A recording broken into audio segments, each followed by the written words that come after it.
Ho'oponopono, el perdón. Saber y no hacer es aún no saber. Es únicamente a través de la aplicación diaria que se progresa. Primero tenemos que tener bien claro qué es lo que somos. Podríamos decir que hay un falso ser, que es el ego, y un verdadero ser, que es el espíritu.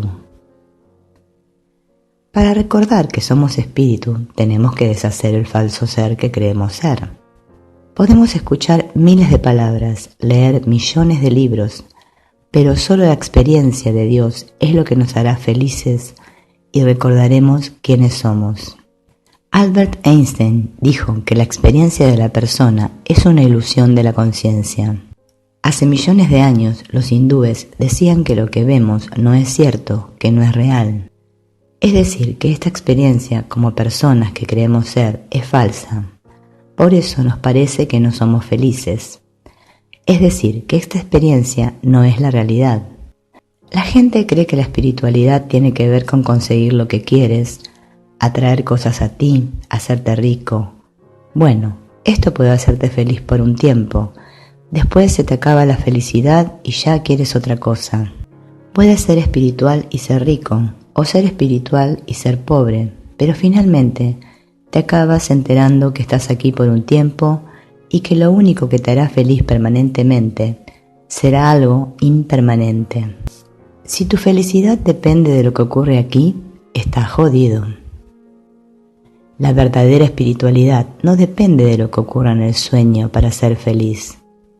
Está bien tener éxito, ganar mucho dinero, ser famoso, lo que quieras, pero no dependas de eso para ser feliz. El mundo no es algo que se te esté haciendo a ti, sino que tú eres el que está haciendo al mundo. Si el mundo es algo que se te está haciendo a ti, tú eres una víctima. Y si este mundo hubiera sido hecho por Dios, tú serías una víctima de Dios.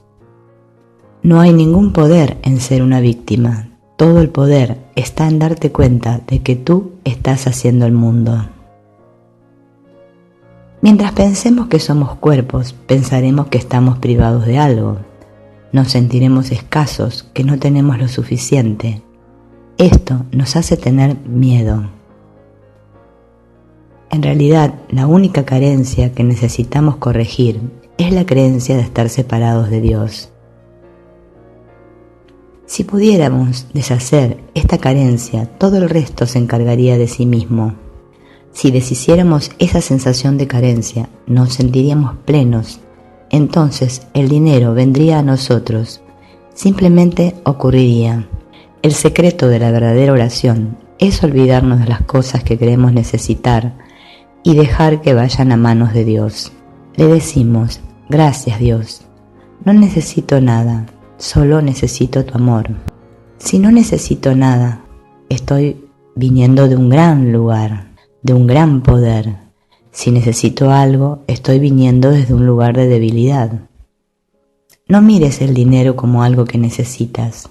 Simplemente contémplalo como una herramienta con la que puedes hacer cosas interesantes, cosas amorosas. Todo tiene que ver con la manera de verlo. Todo lo de esta vida es temporal. Por eso empieza a mirar las cosas más allá del velo. La parte consciente de la mente ocupa un lugar muy reducido.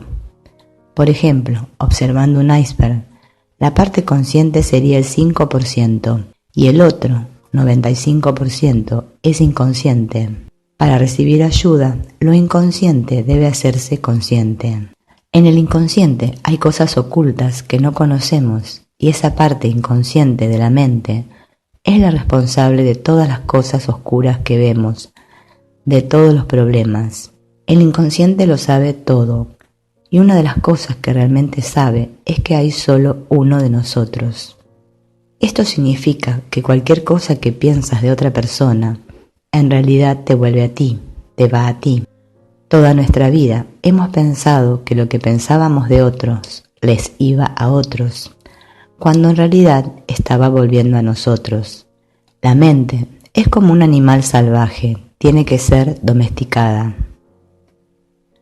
Una mente sin entrenar no puede lograr nada. Solo podemos hacer dos cosas, juzgar o perdonar. Aquel que no perdona debe juzgar, porque debe justificar de algún modo su fracaso en cuanto al perdón. Si no perdonas a alguien, vas a tener que montar una historia de por qué esa persona no merece tu perdón. Lleva menos tiempo perdonar. Perdonar te ahorra tiempo. Recuerda, cualquier cosa que pienses de otra persona va directamente a tu mente inconsciente, es decir, a ti. Practica el perdón en tu mente. Es una decisión que te ahorrará mucho, mucho tiempo.